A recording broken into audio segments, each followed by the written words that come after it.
जय Hind. Class 12 maths में अभी हम लोग प्रोबेबिलिटी को पढ़ रहे हैं और प्रोबेबिलिटी का यह छठा लेक्चर है। और आज इस छठे लेक्चर के माध्यम से कंडीशनल प्रोबेबिलिटी के ही कुछ प्रॉब्लम को बनाएंगे। तो पिछले वीडियो में हम लोग कंडीशनल प्रोबेबिलिटी से रिलेटेड जो एक्सरसाइज है आपका 1B, इसके प्रॉब्लम नंबर 1 से लेकर 10 तक हम लोग सॉल्व कर चुके थे। और आज इस वीडियो के माध्यम से हम लोग इस question number 11 book RS Agarwal से क्वेश्चन नंबर 11 और इसके बाद के प्रॉब्लम को सॉल्व करने जा रहे हैं। और इससे पहले के जो वीडियो आप लोगों के लिए बनाया गया है, इसमें हम लोग इंडिपेंडेंट इवेंट के बारे में पढ़े थे, मल्टीप्लिकेशन रूल थ्योरम को भी पढ़े थे। और इसमें जो है exercise 1A book RS Agarwal से जो एक्सरसाइज 1 है, इसके सारे प्रॉब्लम का सॉल्यूशन पिछले लगातार 3 वीडियो में हमने यहाँ तक 28 तक कंप्लीट किया है, जिसे में से एक भी प्रॉब्लम को नहीं छोड़ा गया है। तो आइए अब हम लोग अपने टॉपिक पे चलते हैं और यह कंडीशनल प्रोबेबिलिटी का क्वेश्चन नंबर 11 क्वेश्चन नंबर 11 में जैसा कि आप देख सकते हैं, कह रहा है कि a die is thrown twice and the sum of the numbers appearing is observed to be 8। तो एक इवेंट यहाँ पर हमको दिख रहा है कि दोनों डाई को थ्रो करने पर जो भी नंबर आते हैं उसका सम जो है 8 है। What is the conditional probability that the number 5 has appeared at least one? तो 5 आने की कंडीशनल प्रोबेबिलिटी क्या होगी? चूँकि कंडीशनल इसलिए लग जाता है कि यहाँ ऑलरेडी ऑब्जर्व किया गया है कि दोनों डाई को थ्रो करने के बाद उस दोनों डाई पर जो भी नंबर आते हैं उसका सम 8 होता है। तो ये कंडीशन रहने पर एटलीस्ट 5 नंबर 5 जो है अपीयर होने की क्या प्रोबेबिलिटी है? एटलीस्ट 5 कहने का मतलब कि अगर एक डाई पर कम से कम 5 आ जाए तो भी ठीक है, अगर दोनों डाई पर 5 आ जाए तो भी ठीक है। तो सबसे पहले हम लोग दोनों इवेंट को कलेक्ट करते हैं। तो यहाँ जो पहला इवेंट A है, इसमें सम जो है 8 होना चाहिए। तो 2 6 और उसके बाद 3 5 4 4 और उसके बाद 5 3 और उसके बाद 6 2, ये सारे पेयर्स को आप ऐड करके देखिए, इसमें आपका सम जो है 8 हो जाएगा। और B को हमारे कहा गया कि एटलीस्ट 1 नंबर 5, एक नंबर जो है 5 हमको मिलना चाहिए। तो 5 1 5 2 एक नंबर 5 3 5 4 और 5 5 और यह 5 6। तो इस सम में हम देख रहे हैं कि एक 5 है। यहाँ तक कि 1 5 भी आ जाए तो इसमें एक 5 है, 2 5 भी आ जाए तो इसमें भी एक 5 है, 3 5 आ जाए तो इसमें भी एक 5 है, 4 5 आ जाए तो इसमें भी एक 5 है और 6 5 आ जाए तो इसमें भी एक 5 है। 5 5 आ जाए तो ये दोनों हमारा तो एक ही हो जाएगा। इसको इधर रखिए या इसको इधर रखिए, बात तो बराबर ही है। तो इस तरह से 2 इवेंट हमको मिलता है। अगर यहाँ पर नंबर ऑफ A हम नोट करना चाहें तो 1 2 3 4 5 होता है। और नंबर ऑफ B अगर नोट करें तो ये आपका 11 हो जाता है। अगर A इंटरसेक्शन B निकालते हैं आप, तो इसमें देखिए 2 ही चीज़ कॉमन है, 3 5 और 5 3। चूँकि 5 तो और किसी में नहीं है, तो 5 3 और ये आपका 3 5, ये दोनों कॉमन है। तो 5 3 ले लीजिए और ये आपका 3 5 हो गया। तो इस तरह से number of A intersection B जो है आपका 2 निकल जाएगा। अब कंडीशनल प्रोबेबिलिटी निकालना है B बाय A। कहने का मतलब A के होने पर B होने की प्रोबेबिलिटी कितनी है? तो हम लोग फॉर्मूला जान ही रहे हैं कि प्रोबेबिलिटी A इंटरसेक्शन B, जो कि हमने पिछले वीडियो में ही आप लोगों को बताया है। उम्मीद करते हैं कि उसे आप लोग देख लिए होंगे। तो इसको हम number of A intersection B भी लिख सकते हैं और नंबर ऑफ A भी लिखकर काम चला सकते हैं, जिसको हमने पिछले वीडियो में डिस्कस किया है। तो number of A intersection B देख सकते हैं आपका 2 है, नंबर ऑफ A जो है आपका 5 है। तो इस तरह से हमको मिल जाता है 2 बाय 5, इसका आंसर मिल जाता है। इसके बाद क्वेश्चन नंबर 12। तो क्वेश्चन नंबर 12 में हमारा क्या कह रहा है कि 2 dice were thrown and it is known that the number will come up where different, दोनों डिफरेंट टाइप के नंबर आते हैं। Find the probability that the sum of the 2 numbers is 5। अब देखिए इस तरह का जो प्रॉब्लम है 12 नंबर का प्रॉब्लम हम लोग ऑलरेडी यहाँ 7 नंबर में बना चुके हैं। 7 नंबर में देखिए यहाँ पे क्या कहता है कि number appear on them are different. तो ये जो प्रॉब्लम है आपका, सबसे पहला जो इवेंट ए हमारा घट रहा है, तो दोनों नंबर जो हैं डिफरेंट हैं, यानी कि 1 2 1 1 1 1 1 छोड़ दिए हम लोग, 1 2 ले लिए, 1 3 ले लिए, 1 5 ले लिए और 1 6 ले लिए, 1 4 1 5 और ये आपका 1 6। तो इस तरह से डबलेट 1 1 जो आया उसको हटा दिए। 2 1 2 2 नहीं ले सकते हैं, है ना, दोनों डिफरेंट होते हैं। 2 3 ले सकते हैं, 2 4 ले सकते हैं, 2 5 ले सकते हैं और ये आपका 2 6 ले सकते हैं। तो इस तरह से 3 1 को ले सकते हैं, डिफरेंट है। 3 2 को ले सकते हैं, डिफरेंट है। 3 3 को नहीं ले सकते हैं, 3 4 को ले सकते हैं और 3 5 को ले सकते हैं, 3 और 6 को ले सकते हैं। इस तरह से जो है कितने नंबर्स हमारे, कितने पेयर्स हमको मिलेंगे, तो इसमें हमको नंबर ऑफ ए जो मिल जाएगा यह हमारा 30 मिल जाएगा, क्योंकि 1 1 2 2 3 3 है ना, 4 4 5 5 और 6 6 ये सारे नंबर जो हैं हमारे हट जाएंगे, क्योंकि पहला कंडीशन में है क्या कि ये डिफरेंट बोला है। तो नंबर ऑफ ए जो है हमारा 30 निकल गया। इसके बाद इसमें कहता है कि find the probability that sum of two numbers was 5। तो sum of two numbers was 5 हो, तो इसके लिए प्रोबेबिलिटी निकालना है। तो हम बी एक इवेंट कंसीडर करते हैं। अगर 1 4 आ जाए तो इसका सम 5 है, 2 3 आ जाए तो इसका सम 5 है, 3 1 2 आ जाए तो इसका सम 5 है और यहाँ पर अगर 4 1 आ जाए तो इसका भी सम हमारा क्या है, 5 ही है। नंबर ऑफ बी जो है आपका दिया गया है कितना, 1 2 3 4 हो जाएगा। इसके बाद अगर हम ए इंटरसेक्शन बी के बारे में डिस्कस करें तो कितना होगा, तो स्वाभाविक है ये सारे नंबर तो डिफरेंट हैं और ये पेयर जो है डिफरेंट हैं, दोनों नंबर डिफरेंट आए हुए हैं, जो कि इसमें सब ये सारे नंबर इसमें मिल जाएंगे हमको। 1 4 कहीं ना कहीं होगा ही, देखिए 1 4 है। 2 3 हमारा एग्जिस्ट कर रहा है, 3 2 भी हमारा एग्जिस्ट करेगा, उसी तरह से 4 1 भी हमारा यहाँ पर एग्जिस्ट कर जाएगा, 4 1। तो ये चारों नंबर कॉमन है इसमें और इसमें। अगर इस दोनों की इंटरसेक्शन को हम निकालते हैं कि A intersection B equal to क्या होगा, तो ये सब आ जाएगा, 1 4 भी आ जाएगा आपका, उसके बाद 2 3 भी आ जाएगा और उसके बाद 3 2 भी आ जाएगा और उसके बाद 4 1 भी आ जाएगा। और यहाँ पर number of A intersection B की बात करें तो ये हमको 4 मिल जाता है। अब हमको प्रोबेबिलिटी निकालना है बी बाय ए, है ना।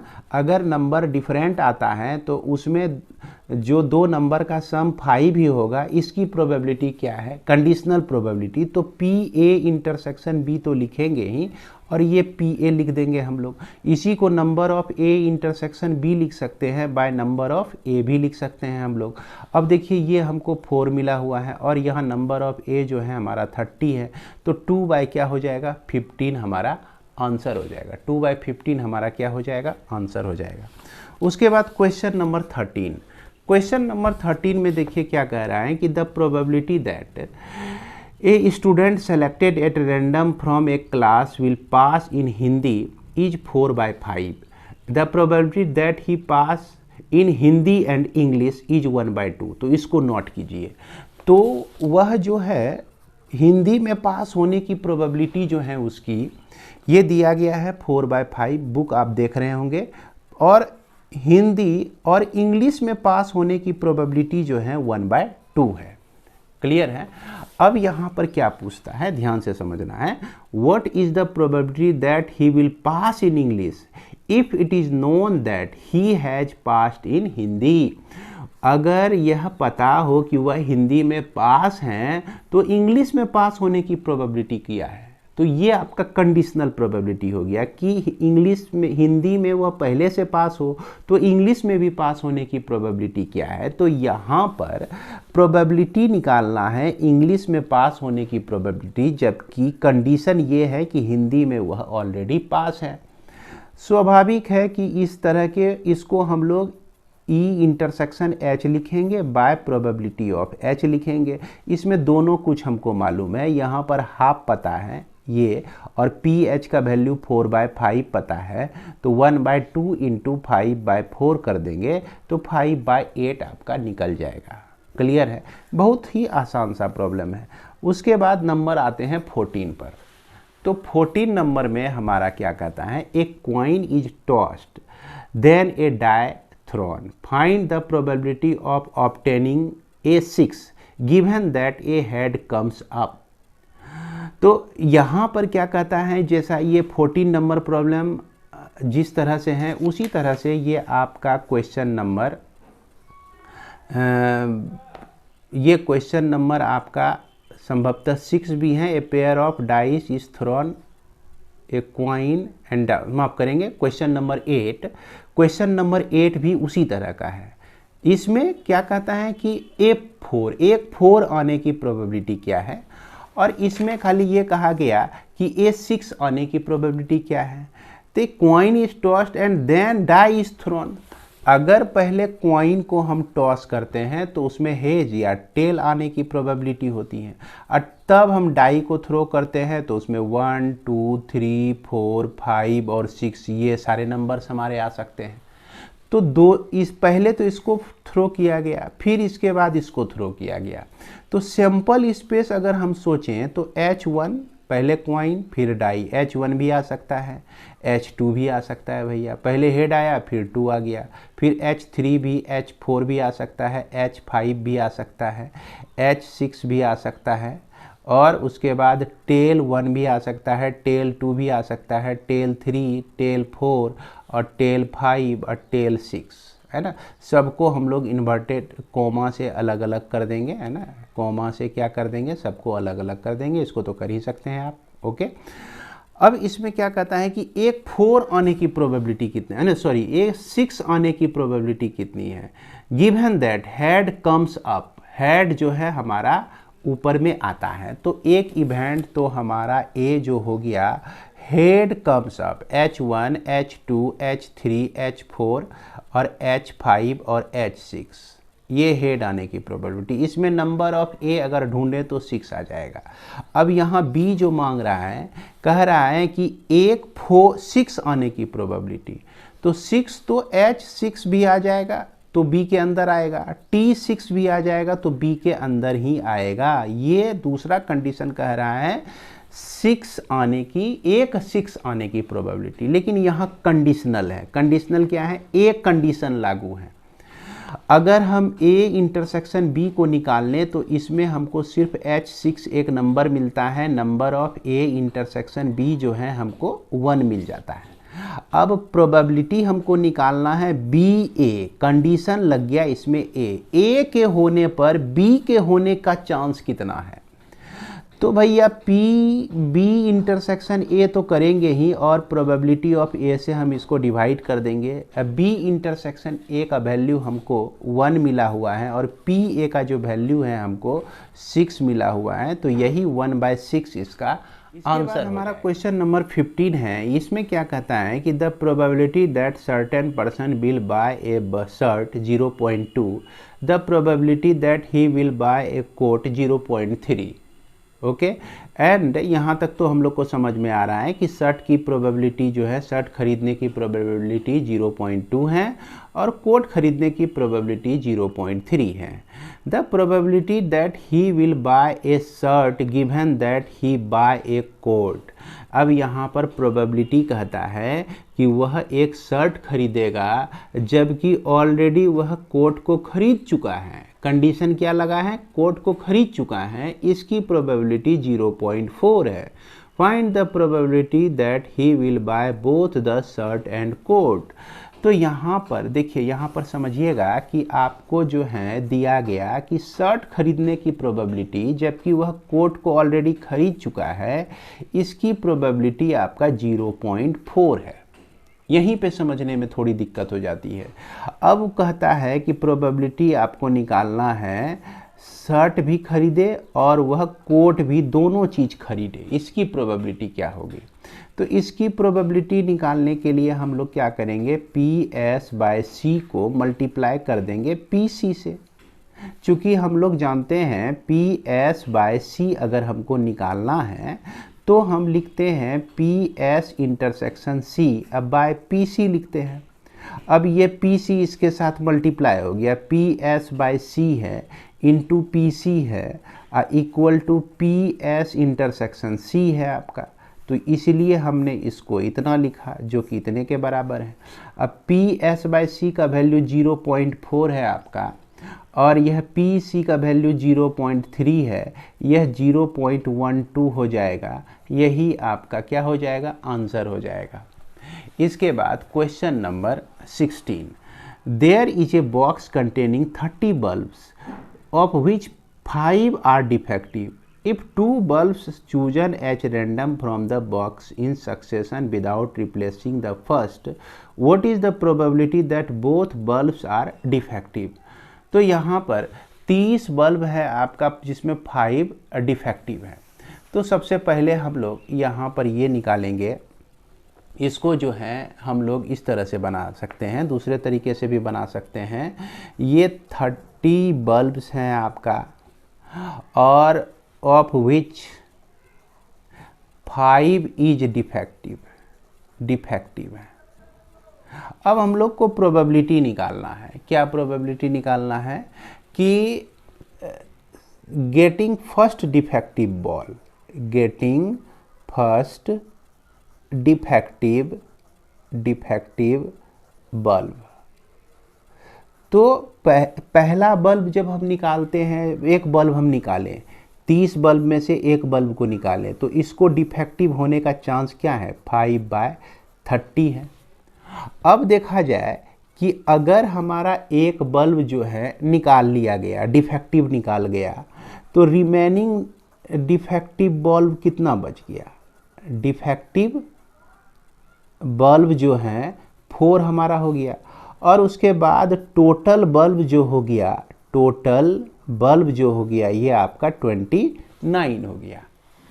अब इसकी प्रोबेबिलिटी हम लोग निकालते हैं, गेटिंग सेकेंड डिफेक्टिव बल्ब। तो ये आपका 4/29 लिखा जाएगा।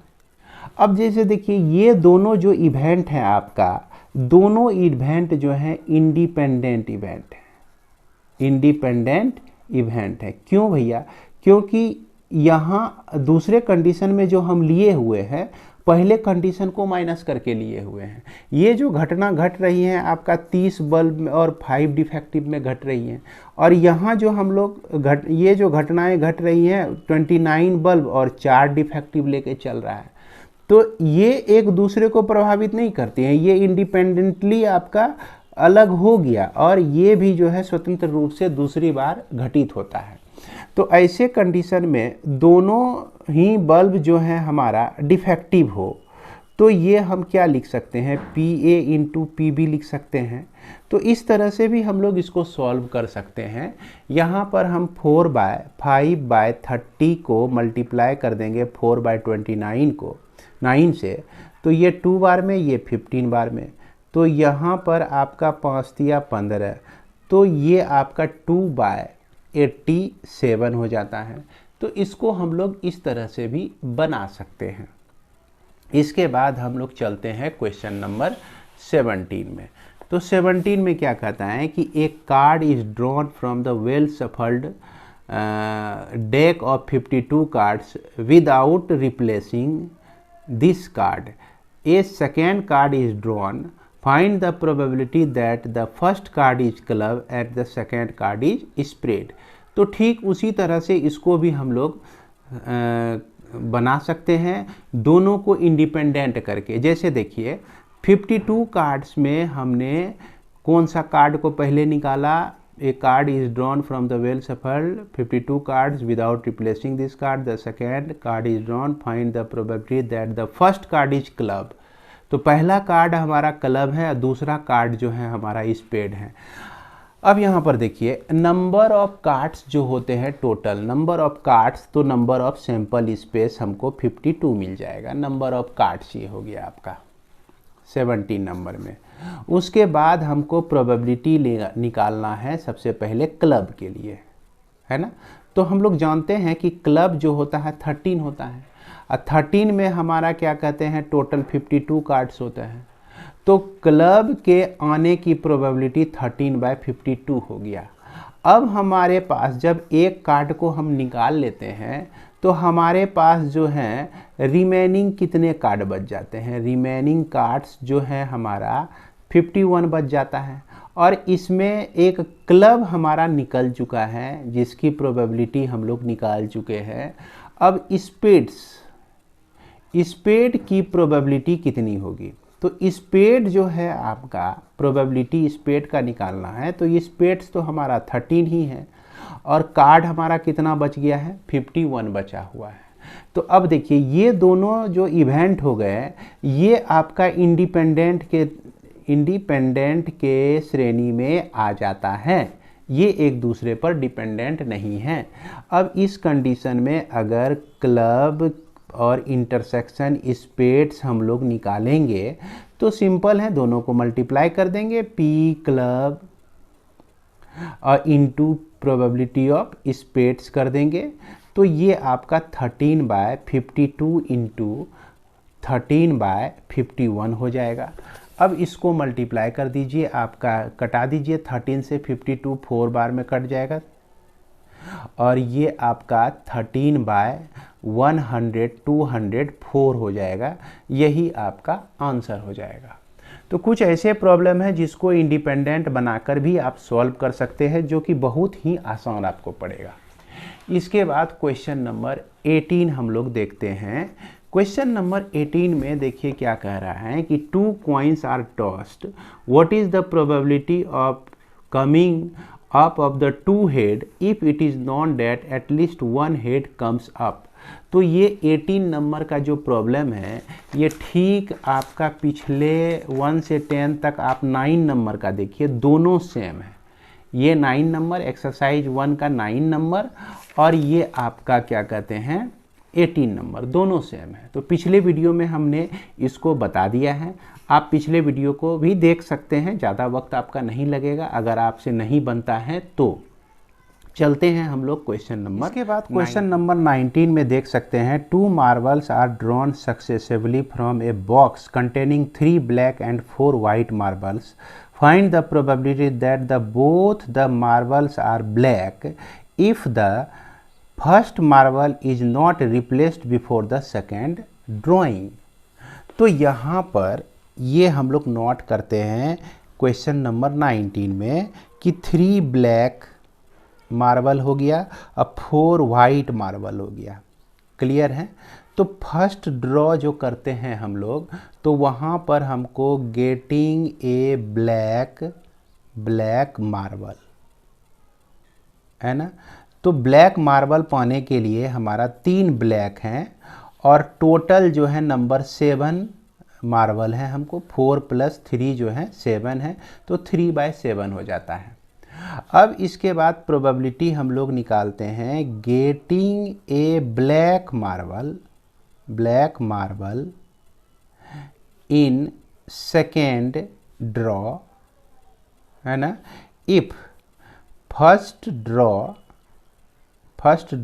Is black marble.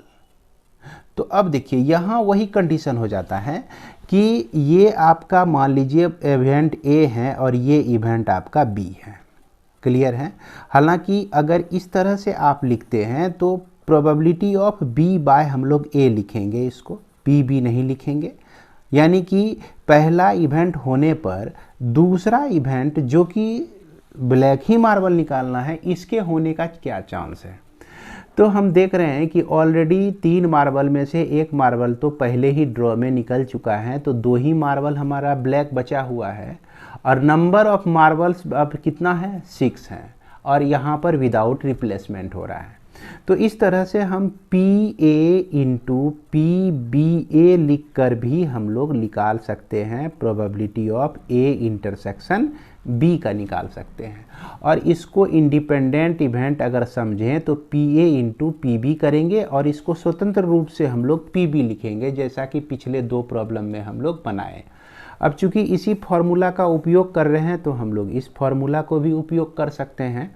तो इसलिए यहाँ पर 3/7 इंटू 2/6 हो जाता है, जो कि आपका कितना हो जाता है, 3 2 जा 6, 2 2 कट गया, आपका 1/7, ये आपका आंसर आ जाता है। इसके बाद हमारा क्वेश्चन नंबर 20 है ना। 20 में हमको क्या कह रहा है कि ए bag containing 10 white 15 black balls, 2 balls are drawn successing without replacement. What is the probability that the first white and the second black? बस सेम इसी तरह का प्रॉब्लम है। पहला वाइट है, अब यहाँ पर हम लोग नोट कर लेते हैं इसको, 10 वाइट हैं और इसके बाद 15 ब्लैक हैं, ओके। और प्रोबेबिलिटी पहला हमको कहता है वाइट, तो वाइट आने की प्रोबेबिलिटी कितनी हो जाएगी भैया, 10/25 हो जाएगी। अब देखा जाए कंडीशनल प्रोबेबिलिटी है सेकेंड हमारा ब्लैक हो, तो ब्लैक आने की प्रोबेबिलिटी कितनी है, जबकि वाइट जो है ऑलरेडी आपका निकाला जा चुका है। तो इसके लिए हम लोग क्या करेंगे कि अब देखिए यह 25 से घट के क्या हो गया, 24 हो गया, चूँकि एक वाइट मार्बल ऑलरेडी निकाला जा चुका है। अब यहाँ पर 24 बचा और एक वाइट मार्बल भी हमारा हट गया है। अब ब्लैक मार्बल कितना है, 15 है, तो 15 और यहाँ टोटल मार्बल जो है 24, तो B/W को हम क्या लिखेंगे, 15/24 लिखेंगे। अब हमको PW इंटरसेक्शन B निकालना है, तो क्या करेंगे, PW को मल्टीप्लाई कर देंगे, PB/W से मल्टीप्लाई कर देंगे, जैसा कि फॉर्मूला हम लोग पहले ही डिस्कस कर चुके हैं इसको। तो 10/25 को मल्टीप्लाई कर दीजिए 15/24 से, तो 5 तिया 15 और 5 25, 5 दूना 10, तो इस तरह से हमको 3 8 24 है ना, और ये हमारा 4, यानी कि 1/4 हो जाता है यह। तो सब बहुत ही आसान सा प्रॉब्लम है, उम्मीद करते हैं कि इसे आप लोग समझ गए होंगे। इसके बाद हमारा क्वेश्चन नंबर 21 का क्या कह रहा है कि an urn contain 5 white and 8 black ball, 2 successive drawing of the 3 balls at a time are made such that the balls are not replaced before second draw. पहले बार में भी 3 बॉल निकालते हैं, दूसरे बार में भी हम 3 बॉल निकालते हैं। कितने बॉल, 3 बॉल हम लोग निकालते हैं, है ना। Find the probability that the first draw gives 3 white balls and the second draw gives 3 black balls. तो इस प्रॉब्लम को समझने के लिए आपको कॉम्बिनेशन का एक फॉर्मूला याद रहना चाहिए। ये क्वेश्चन नंबर आपका 20 हो गया। NCR के बारे में आप लोग पढ़े होंगे, तो इसको हम n factorial by r factorial n-r का फैक्टोरियल लिखते हैं।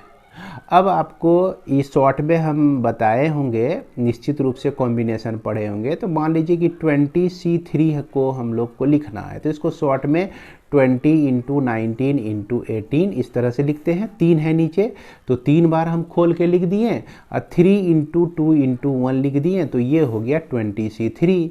अगर मान लीजिए 13C3 है आपका, तो 13 इंटू 12 इंटू 11 लिखेंगे, अब बाय 3 इंटू 2 इंटू 1 लिख देंगे, है ना, ये होता है।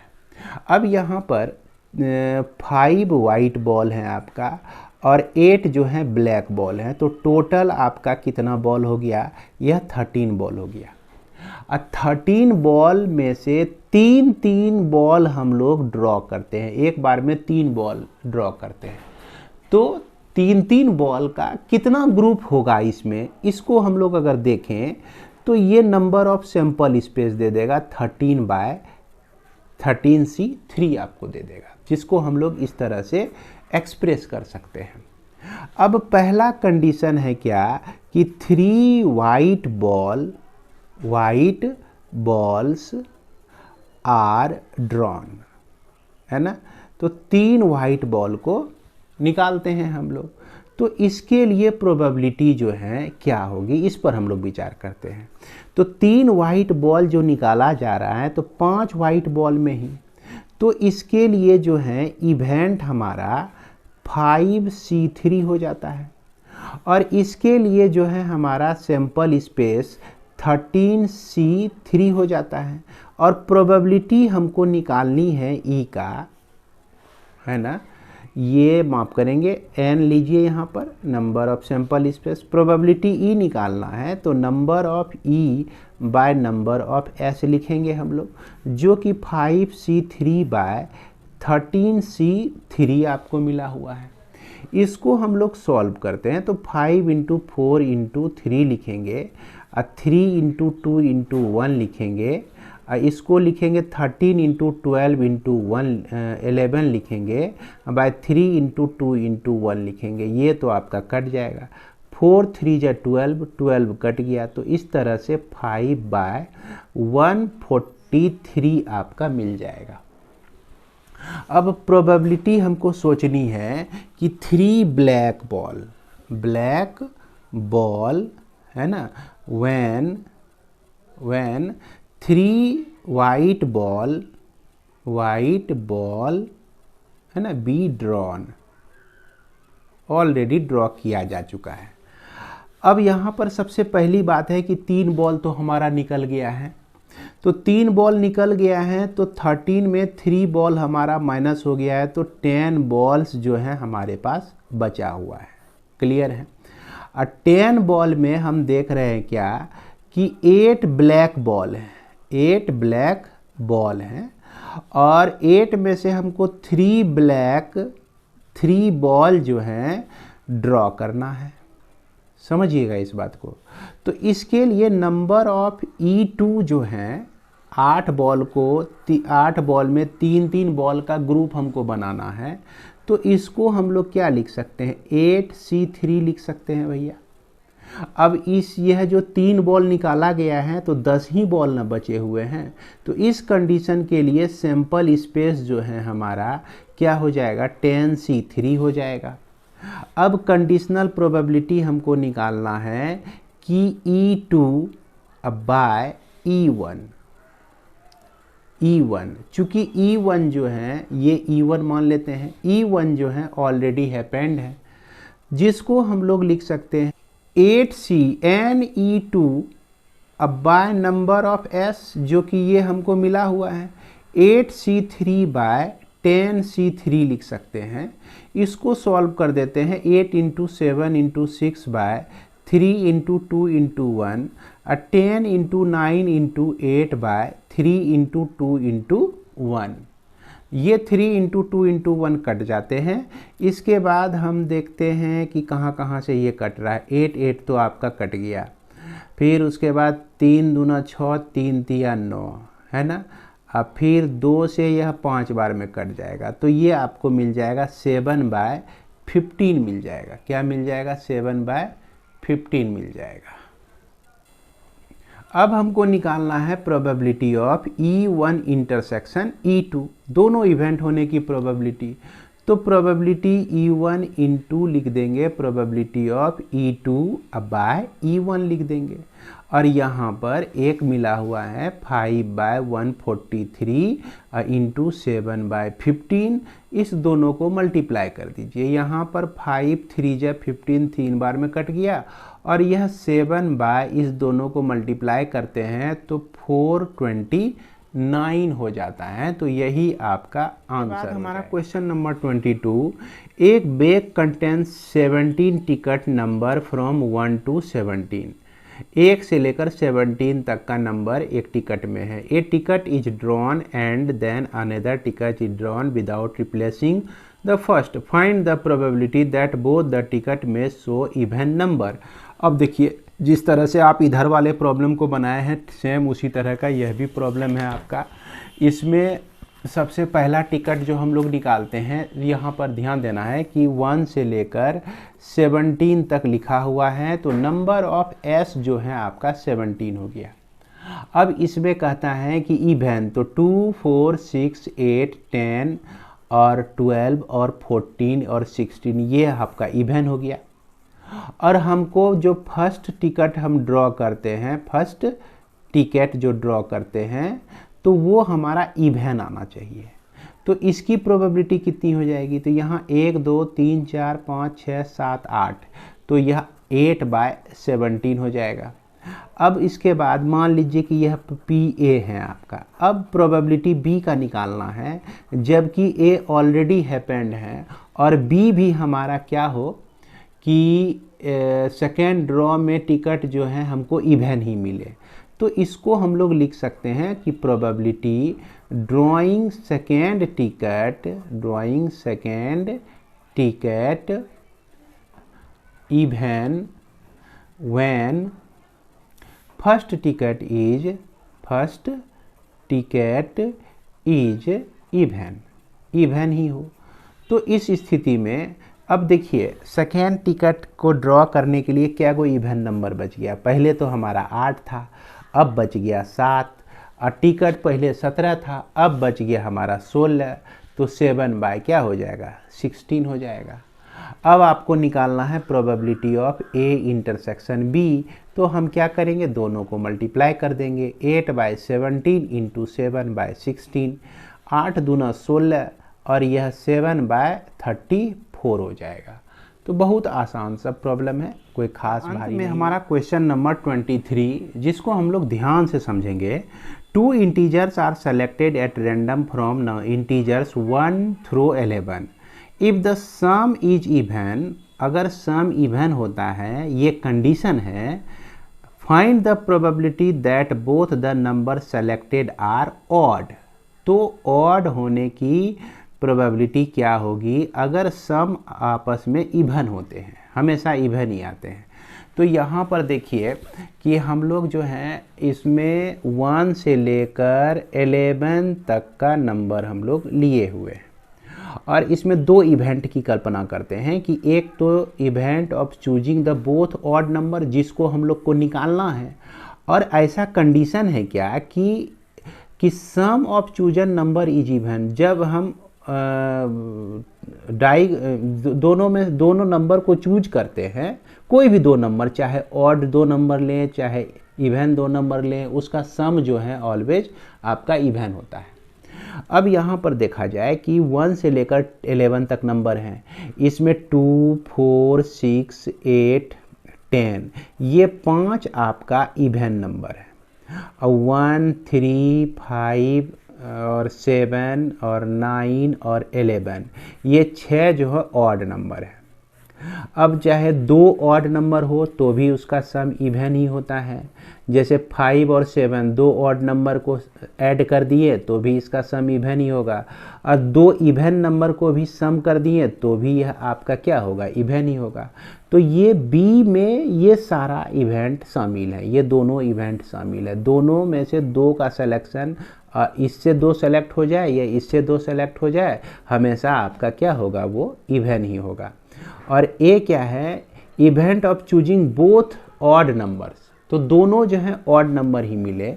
अगर हम नंबर ऑफ ए के बारे में सोचें, नंबर ऑफ ए के बारे में, तो नंबर ऑफ ए हमारा क्या हो जाएगा कि यहाँ ऑड में 2 का सिलेक्शन, यानी 6 टोटल ऑड नंबर है, इसमें 2 का सिलेक्शन हम लोग करते हैं, तो 6 × 5/2 × 1 लिख सकते हैं। अब इसकी प्रोबेबिलिटी अगर हमको निकालनी है तो क्या करेंगे, 6C2 में क्या करेंगे हम लोग, 11C2 से डिवाइड कर देंगे। तो इससे क्या होगा कि ये देखिए टोटल नंबर तो आपका 11 है, 11 में 2 का कॉम्बिनेशन, 2 का कॉम्बिनेशन इतना हो जाएगा, तो ये हमारा प्रोबेबिलिटी ए का निकल जाएगा। अब इसके बाद हम लोग प्रोबेबिलिटी निकालते हैं बी का। तो बी में आपका कहता है क्या कि 2 नंबर ऐसा सेलेक्ट किए हो रहा है जिसमें दोनों का सम इवन ही आ रहा है, चाहे इससे सेलेक्ट हो रहा है चाहे इससे सेलेक्ट हो रहा है। तो इसका मतलब 5 में भी 2 का सिलेक्शन अगर करेंगे हम और दोनों को ऐड करेंगे तो इवन ही होगा, और 6 में 2 का सिलेक्शन करके है ना। और उसके बाद 2-2 का ग्रुप बना के उसको भी ऐड करें तो वो भी इवन होगा। तो इतनी पॉसिबिलिटीज हैं आपका इवन आने पर। टोटल नंबर ऑफ पेयर्स कितना है, 11C2 है हमारा। ये तो हो गया आपका प्रोबेबिलिटी। अब इसके बाद हम लोग ये सोचें कि आखिर ए इंटरसेक्शन बी हमारा कितना होगा। ए में जो है हम देख रहे हैं, ए में सिर्फ हमारा कौन सा आ रहा है, ये ऑड नंबर आ रहा है। और उसके बाद बी में हम देख रहे हैं क्या क्या आ रहा है कि यह ऑड नंबर का भी कॉम्बिनेशन और यह क्या कहते हैं इवन नंबर का भी कॉम्बिनेशन। अब इस दोनों के लिए, अगर इस दोनों के लिए हम इंटरसेक्शन निकालें तो इंटरसेक्शन में नंबर ऑफ इंटरसेक्शन निकालें तो 6C2 6C2 दोनों में कॉमन है, तो 6C2 जो है हमारा number of A intersection B निकल जाएगा। अब number of A intersection B भी निकल गया है, पी बी भी निकला हुआ है और पी ए भी निकला हुआ है आपका। आपको निकालना है क्या, probability of A by B, probability of A by B. तो ए बाय बी कहने का मतलब कि दो नंबर हम चूज कर रहे हैं और दोनों ऑड ही सेलेक्ट हो, दोनों ऑड ही सेलेक्ट हो, जबकि ऐसा कंडीशन दिया गया है कि कोई भी दो नंबर को सेलेक्ट करने पर उसका जो सम होता है वह इवन होता है, कोई भी दो नंबर सेलेक्ट करने पर उसका जो सम होता है इवन होता है। यही चीज़ हो गया इसका मतलब, यानी कि पी ए बाय बी आपको निकालना है। तो probability of A intersection B लिखेंगे बाय प्रोबेबिलिटी ऑफ बी लिखेंगे। तो यहाँ पर probability of A intersection B by P B को हम लोग number of A intersection B by number of B भी लिख सकते हैं। अब चलिए, number of A intersection B जो है हमारा निकला हुआ है 6C2 और नंबर ऑफ बी जो है हमारा निकला हुआ है 5C2। देख रहे हैं 6C2 प्लस 5C2 हमारा निकला हुआ है। तो 5C2 पहले लिख दिए, 6C2 बाद में लिखें, कोई फर्क नहीं पड़ता है।